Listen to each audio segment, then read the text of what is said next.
제 이름은 박순희, 올해 70이 넘은 평범한 전업주부입니다. 저는 매일 새벽 4시 30분에 일어나 교회로 향했습니다. 무릎 관절이 욱신거려도 이를 악물고 일어났습니다. 거울 속 주름진 제 얼굴에 억지로 미소를 지어보며 중얼거렸습니다. 오늘도 주님을 위해 살겠습니다. 교회 앞마당에서 빗자루를 들고 쓸었습니다. 먼지가 날릴 때마다 기침이 나왔지만 참았습니다. 30년 전 29세댁 때부터 지금까지 이 자리에서 이 일을 해왔습니다. 성전 200개의 의자를 하나하나 정성스레 닦았습니다. 손가락 끝이 빨갛게 트도록 의자 다리 사이사이까지 구석구석 닦았습니다. 순희 권사님, 오늘도 이렇게 일찍 오셨네요. 담임 목사님의 달콤한 목소리가 들렸습니다. 그 순간만큼은 세상에서 가장 소중한 사람이 된 기분이었습니다. 이 칭찬 한마디면 모든 고통이 사라졌습니다. 주일 오전 11시 500명의 성도들이 빼곡히 앉은 본당에서 저는 맨 앞줄 구석자리에 앉아 김성훈 목사님의 설교를 들었습니다. 목사님의 양복은 번쩍번쩍 빛났고 손목의 시계도 금색으로 반짝였습니다. 저는 그런 것들이 얼마나 비싼 건지 알 리 없었습니다. 사랑하는 성도 여러분, 목사님의 목소리가 마이크를 타고 웅장하게 울려 퍼졌습니다. 하나님의 집을 더 크고 아름답게 지어야 합니다. 우리가 하나님께 드리는 헌금은 씨앗입니다. 많이 심을수록 많이 거둡니다. 제 눈이 반짝였습니다. 헌금 봉투를 꺼내 떨리는 손으로 10,000원짜리 지폐 5장을 넣었습니다. 이번 달 용돈 전부였습니다. 옆자리 권사님이 힐끔 보며 말했습니다. 어머, 순희 권사님 또 그렇게 많이 하세요? 저는 그저 머쓱하게 웃었습니다. 예배가 끝나면 앞치마를 두르고 교회 식당에서 설거지를 했습니다. 뜨거운 물에 손이 빨갛게 익어도 묵묵히 그릇을 닦았습니다. 기름때가 낀 프라이팬, 김치 냄새가 밴 국그릇들을 1시간 넘게 서서 닦아도 아무도 고맙다는 말 한마디 해주지 않았습니다. 순희 권사님, 수고하셨어요. 지나가듯 던지는 말 한마디에도 저는 감사했습니다. 집에 돌아가는 길, 무릎이 아파 절뚝거리면서도 마음은 뿌듯했습니다. 집 현관문을 열면 차가운 공기가 맞이했습니다.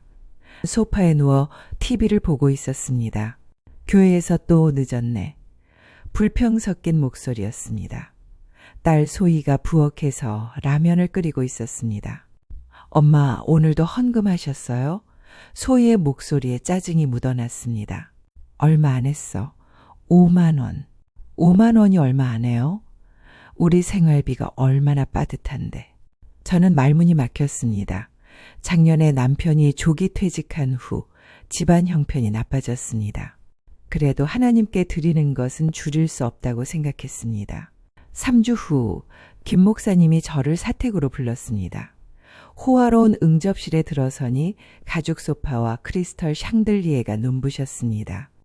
저는 작은 의자 끝에 조심스럽게 앉았습니다. 순희 권사님은 우리 교회의 기둥이십니다. 목사님의 입에서 꿀 같은 말들이 쏟아졌습니다. 이번에 새 성전을 건축하는데 권사님 같은 분의 헌신이 절실합니다. 목사님은 건축 도면을 펼쳐 보였습니다. 십자가가 높이 솟은 거대한 건물, 대리석 기둥들, 스테인드 글라스 창문들이 그려져 있었습니다. 총 건축비가 50억입니다. 성도들이 힘을 합하면 못할 것도 없죠. 제 가슴이 뛰었습니다. 저런 웅장한 성전에서 예배를 드린다면 얼마나 영광스러울까 상상했습니다.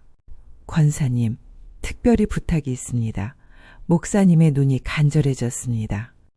권사님께서 먼저 큰 결단을 해주시면 다른 성도들도 따를 겁니다. 저는 숨이 막혔습니다. 큰 결단이라. 내가 교회의 건축을 위해 할 수 있는 큰 결단은 무엇일까? 머릿속에 남편의 퇴직금 3천만 원이 스치듯 떠올랐습니다. 남편의 퇴직금 3천만 원. 저희 부부가 노후를 위해 아껴둔 마지막 보루였습니다. 머뭇거리는 저를 보며 목사님이 성경을 펼쳤습니다. 누가복음 21장을 보십시오. 가난한 과부가 동전 2개를 넣었는데 예수님께서 그것을 부자들의 많은 헌금보다 귀하게 여기셨습니다. 권사님의 헌신이 바로 그것입니다. 저는 그 자리에서 결심했습니다. 성경 말씀이 그렇다면 틀릴 리 없다고 생각했습니다. 목사님, 며칠만 기도해 보겠습니다. 집에 돌아와 남편과 딸에게 말할 용기가 나지 않았습니다. 대신 은행에 가서 퇴직금 통장을 정리했습니다. 3천만 원을 현금으로 찾아 헌금 봉투에 넣었습니다. 봉투가 두툼해져 가방에 들어가지 않을 정도였습니다. 다음 주일 특별 헌금 시간에 제가 맨 먼저 강단으로 나갔습니다. 목사님이 저를 보며 환한 미소를 지었습니다. 순희 권사님이 큰 결단을 해주셨습니다. 박수 소리가 우렁차게 울렸습니다. 그 순간 저는 천국에 온 기분이었습니다. 하지만 집에서는 지옥이 기다리고 있었습니다. 남편이 통장 정리를 하다가 발견했습니다. 여보, 이상하네. 모아둔 퇴직금 말이야. 퇴직금이 왜 없어? 남편의 목소리가 떨렸습니다. 저는 말을 잇지 못하고 불안에 떨었습니다. 남편은 제가 교회에 헌금했다고 하면 불같이 화를 내겠죠. 계속해서 저를 추궁하는 남편에게 결국 사실을 고했습니다. 사실 당신 퇴직금, 이번에 교회가 크게 재건축을 한다고 해서. 뭐라고? 남편의 얼굴이 새파래졌습니다. 미쳤어? 그 돈으로 우리가 늙어서 어떻게 살려고. 거실에서 저희의 대화를 듣던 딸 소희도 달려왔습니다. 엄마 정말이에요? 아빠 퇴직금을 다 헌금했다고요? 저는 다급하게 손을 내저으며 두 사람을 진정시키려고 했습니다. 하나님께서 갚아주실 거야. 믿음을 가져봐. 믿음? 엄마, 그게 믿음이에요? 그게 광신이죠. 소희가 소리쳤습니다. 교회에서 엄마를 이용하는 거라고 몇 번을 말했는데 딸의 가슴에 꽂히는 그 말. 딸은 저를 답답해하며 방문을 쾅 닫고 뛰쳐나갔습니다. 그날 밤 남편은 저와 말도 섞지 않았습니다. 저에게 실망을 넘어 오만정이 떨어진 듯 보이는 표정으로 저를 벌레 보듯이 했습니다. 저는 홀로 방에 앉아 기도했습니다. 하나님, 제가 옳은 일을 한 거죠? 저는 그저 믿고 또 믿었습니다. 그 사건 이후 6개월이 지났지만 제가 헌금하며 기대했던 하나님의 축복은 오지 않았습니다. 오히려 집안은 더욱 어려워졌습니다. 남편의 일용직 수입만으로는 생활비도 빠듯했습니다. 전기요금, 가스요금 고지서가 쌓여갔습니다. 어느 화요일 새벽 남편이 갑자기 쓰러졌습니다. 화장실에서 으악하는 비명소리가 들렸습니다. 달려가 보니 남편이 바닥에 쓰러져 있었습니다. 입에서 거품이 나오고 온몸이 경직되어 있었습니다. 여보, 여보. 아무리 불러도 대답이 없었습니다. 119에 신고했습니다. 구급차가 와서 남편을 병원으로 실어갔습니다. 응급실에서 의사가 말했습니다. 뇌경색입니다. 뇌혈관이 막혀서 쓰러지신 거예요. 즉시 수술해야 합니다. 수술비는 얼마나 들까요? 5천만 원 정도 들 겁니다. 5천만 원. 저에게는 5억 원보다 더 큰 돈이었습니다. 통장엔 50만 원밖에 없었습니다. 아무리 생각해도 그 돈을 마련할 방법이 없었습니다. 떨리는 목소리로 딸 소희에게 연락했습니다. 소희야, 아빠가 쓰러졌어. 혹시 너 돈 좀 있니? 수술비가 필요해. 소희는 날카로운 목소리로 맞받아쳤습니다. 아빠가 쓰러졌다는 상황과 제가 돈이 없어 자신에게 전화를 했다는 사실 모두의 충격을 받은 것 같았습니다. 엄마, 지금 무슨 소리예요? 수술비를 어디서 구해요? 퇴직금은 이미 교회에 다 갖다 바쳤잖아요. 저는 기어가는 목소리로 딸에게 거듭 부탁했습니다. 그러니까 좀 도와달라고. 딸은 날카롭게 제 말을 잘랐습니다. 저도 월세 내기도 빠듯해요. 엄마가 교회에서 도움을 받으세요. 그렇게 헌신했는데 도와주겠죠?